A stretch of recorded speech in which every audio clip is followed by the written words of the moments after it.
මේ තියෙන්නේ කට්ටිය කොච්චර ආස වුණත් හරියට හදාගන්න විදිය දන්නේ නැති වටලප්පම්. අද මගේ විදියට මේක හරියට හදලා බලමු. ඊට පස්සේ නම් ඔයාලට වටලප්පම් වරදින්න නැතුව හදාගන්න පුළුවන් මෙන්න මේ විදියට හදාගත්තොත්.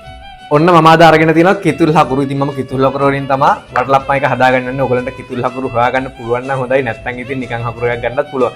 මෙතන මම හකුරු ග්‍රෑම් 500ක් අරගෙන තියෙනවා. ඔන්න මම හකුරු ටික පොඩිවට කපා ගත්තා. ඉතින් මේ වගේ කපා ගත්තාම අපිට මේ ටික දිය කරගන්න ලේසි. ඊට පස්සේ අපි එනසාලට 5ක් විතර, කරාබුනටි 6ක් විතර, ඊට පස්සේ කුරුඳු පොතු ටිකක් අරගෙන දෙනවා. අපි දැන් මේ ටික හොඳට මේ වංගෙඩියට දාලා කොටා ගන්න ඕනේ.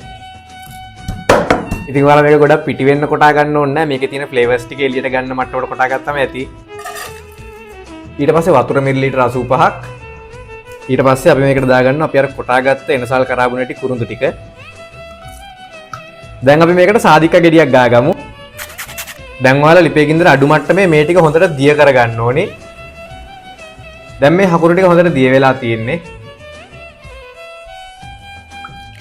දැන් ඔයාලා මේක හොඳට නිවෙනකන් තියන්න ඕනේ. මේ හකුරු එක නිමුණට පස්සේ අපි පොල් කිරි මිලිලීටර් 500ක් මේකට දාගන්නවා. වටලප්පම් කියන්නේ ඉතින් බිත්තර තමයි. මම මෙතන සම්පූර්ණ බිත්තර 11ක් අරගෙන තියෙනවා. සීනි ග්‍රෑම් 100කුත් දාගන්නවා. ඉතින් ඔයගොල්ලන්ට දුඹුරු සීනි ගන්නත් පුළුවන්. මම ගත්තේ සුදු සීනි. වැනිලා තේ හැඳි 2ක් විතර. ලුණු කුඩු තේ හැඳි භාගයක්.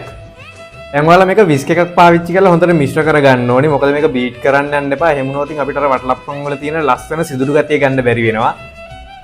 ඒ හින්දා විස්ක් එකකින්ම කලවම් කරගන්න.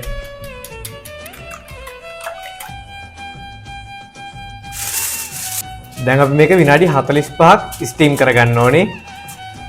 මම දැන් විනාඩි 45ක් හුමාලෙන් තඹ ගත්ත වටලප්පම් එක මෙතෙන්ට ගෙනාවා. දැන් ඉතින් මේ ෆොයිල් කොලේ අයින් කරගන්න තමයි තියෙන්නේ.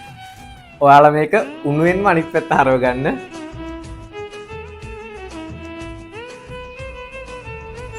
ඔන්න ඉතින් මේ තියෙන්නේ අපි හදාගත්ත වටලප්පම. ඔයාලට පේනවා ඇති මේක දුන් දදා තියෙන්නේ. මොකද මේක තාම මාර්ම රස්නේ. දැන් ඔයාලා මේක හොඳට නිමෙනකන් තියලා ෆ්‍රිජ් එකේ දාන්න ඕනේ. ඊට පස්සේ හොඳට කූල් කරලා අපිට කැමරට ගන්න පුළුවන්.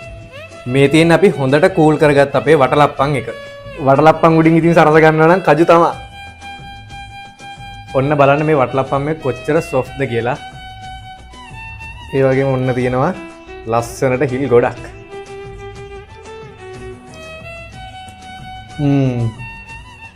මේක නම් ආයි කියන්න දෙයක් නැහැ.